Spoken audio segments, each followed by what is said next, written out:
So today I'm really excited because I just bought my first ever DSLR. I found a Canon 400D with a 50mm 1.8 lens, and not the latest version, but I think this one is supposed to be good as well. And also a battery grip and 2 batteries and a UV filter and even a CF card for only 650 Swedish kronor, which is about $80 US. And I found this to be an incredible bargain. And I'm really excited because I've only owned mirrorless cameras before, so this is my first DSLR, and I'm really excited to learn how a DSLR works and what the difference is in user experience between a DSLR and a mirrorless camera. So today I'm gonna go out on this beautiful autumn day and try to get some good photos with this camera. And it's also interesting to see what kind of value can you get for $80? What kind of camera can you get for that money? Is it worth spending 10 times or 100 times more to get a really expensive camera? Or is it fine to just buy a used camera cheaply on Craigslist or Blocket or whatever? Is it really worth spending the extra money? I'm not sure, so I'm gonna try to find out today.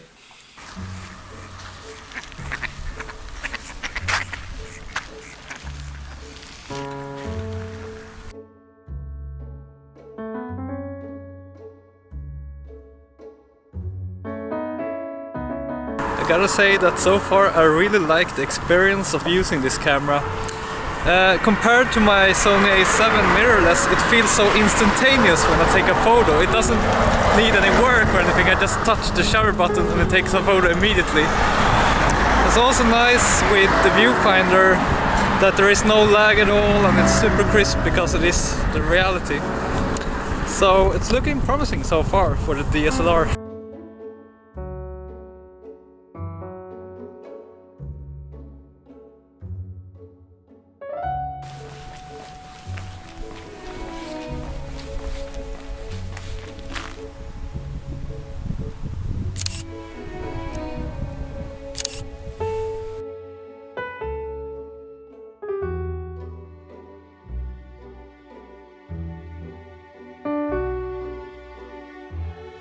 What is slightly frustrating though with this non-electronic viewfinder is that it is very hard to immediately know if you're overexposed or not.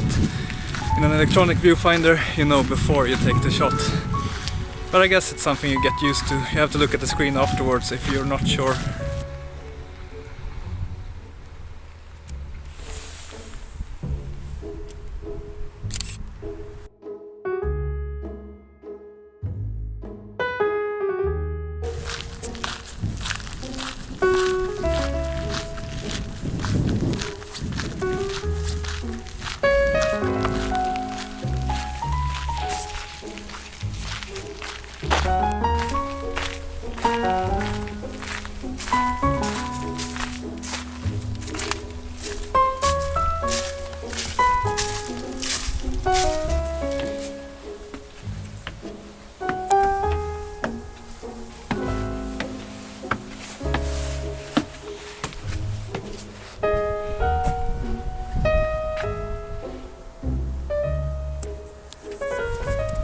So this is pretty cool. It's a tower made especially to watch birds. Never been here before actually, never seen this.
I think that was probably the best shot so far today.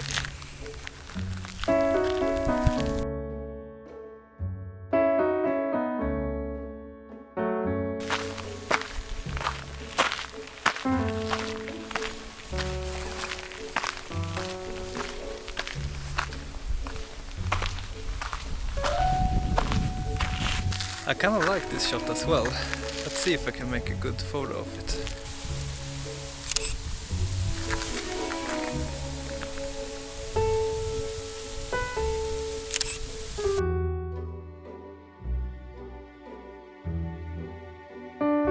As you can see, the weather is changing quite a lot today. The sun is coming and going, and the warmth is coming and going.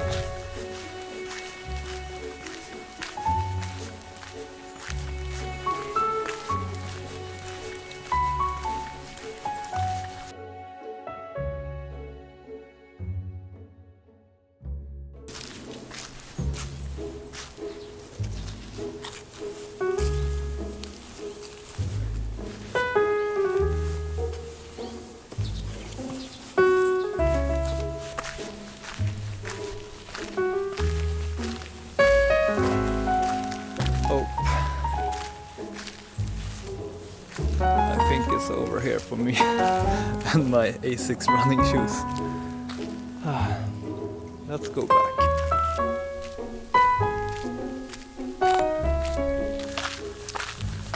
Another thing that I kind of learned today is that a battery grip is really great. Not only do you get double the battery life without changing any batteries, you also get the really convenient vertical grip that I really enjoy using as I take a lot of vertical photos. I think I will probably get a battery grip for my Sony A7 as well.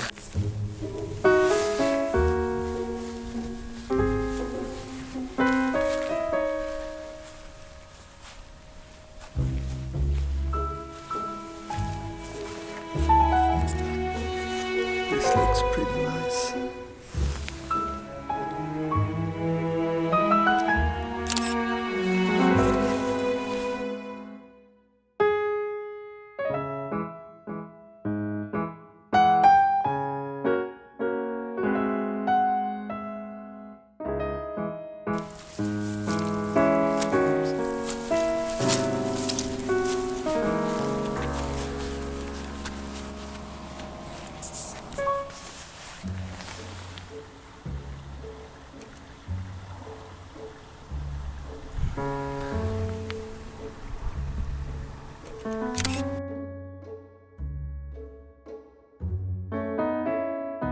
This area is called Ågesta, and I've only been here like once before, and that was in the middle of the winter.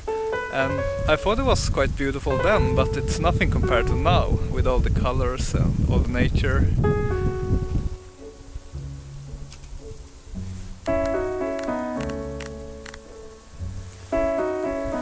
Let's get a shallow depth of field photo.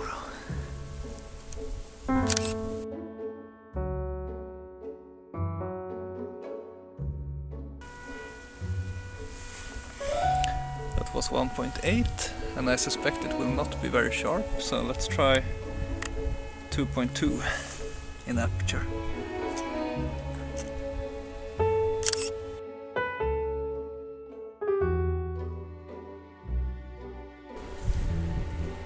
The 2GB memory card is holding up quite okay. It's 121 shots left. I shoot in RAW, and I think it was like 200 when it was completely empty. I think it could actually be a good thing to have a limited memory card with only room for 200 shots, because then you're forced to only take good photos and you're forced to think a little more before you just spray away with your camera. So I think 200 is just about enough for a photo walk. So a sign I saw up there said this was a Viking burial field. That is why we have these small hills here, because I guess they wanted to have some layers of dirt above them when they lay on the ground. I wonder if it is just the bodies or if they buried like ships and stuff in there. I think This place with these trees on the hill is probably a grave, and these hills as well, I would guess. But now I think it's time to go home and have a look at the photos. I'm excited to see how they turn out.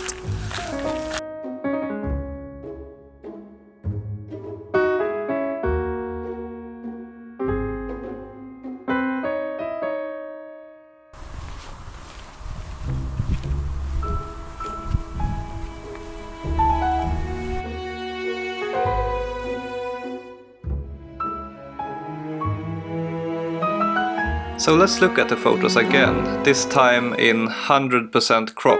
So this is what the image files look like when you zoom in to 100%. And this is pretty impressive that the images are so detailed and so large. I mean 3900 times 2600 pixels. These are pretty big images. And this from a camera which is 11 years old today. I'm quite impressed. In terms of sharpness and image size, I don't really feel I need much more than this unless I would be doing like really large prints. The only thing I feel is lacking from this camera compared to a modern one is dynamic range. There is very little room for lifting shadows and dampening highlights, and you need to take better exposures right out of the camera. You can do less work in Lightroom afterwards. But other than that, I really love the experience of using this camera. It's so lightweight, it's so simple, it's so easy to use, and it's so much fun to use. So if you're looking for a camera that you can get really cheaply, that you aren't going to use for like professional purposes, you can get a lot of value for your money if you buy a used one like this Canon 400D. I should mention as well that you don't find deals like this one every day. I had to wait for maybe 1 or 2 weeks before I stumbled upon this opportunity to buy this particular camera. I hope you enjoyed this video. Please follow me on Instagram or 500px. My name there is MWRoll. And please subscribe to my channel if you want more videos like this one.